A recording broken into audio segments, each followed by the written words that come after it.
সবজি আনছে আজকে। এটা কি দিছে? লাউর সবজি, এগুলা তো আমার পছন্দই নাই।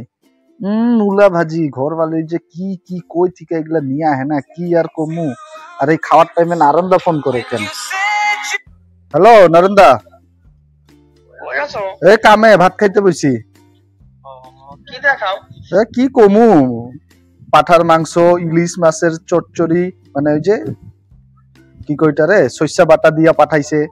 খাইতে পারতাছি না, এত মাংস দিয়া ফেলাইছে। ঘর বালি যে পারে এত দিয়ে দিতে, কামাই করে না তো, কামাই আমরা করি তো যত। আর এমনি এত খাবো কেরা? ওই একলা, আমি একলা 1 কেজি পাঠার মাংস নিয়ে গেছিলাম, আধা কেজি ইলিশ মাছ, কেরা খাবো? ওইটাই খাইতে আসি লাহে ধীরে। A few moments later.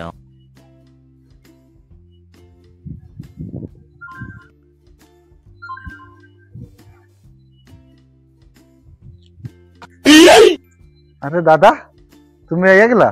আসলাম। কো মাংস, ইলিশ মাছ কইগলা? কি কমু দাদা, গরিব মানুষ, কিনতে তো পারি না। এইগুলাই মাংস, এটাই ইলিশ মাছ ভাইবা খাইতে লাগে। আরো পয়সা পাতি নাই, কিনার তো সাহস হয় না, যে বস্তুর দাম বাড়ছে।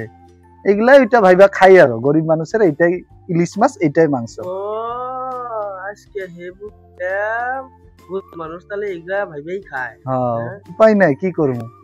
আচ্ছা আচ্ছা, তাই তো চিন্তা করি মোবাইলে মানুষের তুমি কথা কয়।